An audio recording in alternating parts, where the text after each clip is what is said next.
আসসালামু আলাইকুম, বিসমিল্লাহির রহমানির রহিম। বৃষ্টির দিনে আমাদের খুবই মজাদার একটা খাবার হচ্ছে। আমরা বৃষ্টির দিনে সবাই কম বেশি পছন্দ করি খিচুড়িটা। সকাল সকাল বৃষ্টির দিনে এত মজার একটা রেসিপি, খুবই খুবই প্রিয় আমার। ভুনা খিচুড়ি গরুর মাংস দিয়ে, মুরগির মাংস দিয়েও আপনারা যে যেভাবে পছন্দ করেন। আমি কখনো মাংস ছাড়াই পাতলা খিচুড়িটা রান্না করি, যেটা আমার থেকে আরও বেশি ভালো লাগে।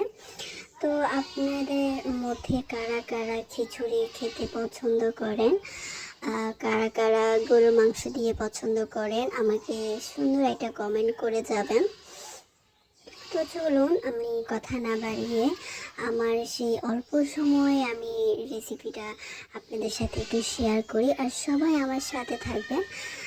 তো আমি একটা কড়াইতে পরিমাণ তেল দিয়ে দিই, দারচিনি, এলাচ, শুকনো মরিচ, কাঁচা মরিচ, পেঁয়াজ কুচি দিয়ে দিব, আদা, রসুন, গুঁড়া মরিচ, হলুদ, লবণ দিয়ে আমি একটু লাড়িয়েছি। আমি গরুর মাংসটা দিয়ে দিব। তো গরুর মাংসটা আমার কষানি হয়ে হচ্ছে, তো দেখতে পাচ্ছেন খুবই সুন্দর এক বৃষ্টি হচ্ছে, যা দেখার মতো। আমার তো খুবই ভালো লাগছে। গ্রামের বাড়িতে বৃষ্টি হলে তো আরও বেশি ভালো লাগে। তো দেখুন খুব সুন্দর দৃশ্যটা। তো আমি আরেকটা কড়াইতে আমি পরিমাণ মতো তেল আর কিছুটা আদা কুচি, কিছুটা কাঁচামরিচ কেটে আর মুগ ডাল, মশারির ডাল আমি দিয়ে দিয়েছি। সাথে আমি পোলাও চালটাও দিয়ে দিয়েছি, ভাতের চাল আপনারা যে যেটা পারেন, চিকন চাল, বাসমতি চাউলও দিতে পারেন।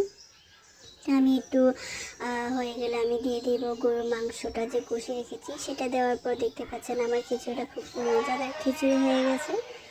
ধন্যবাদ, থ্যাংক ইউ।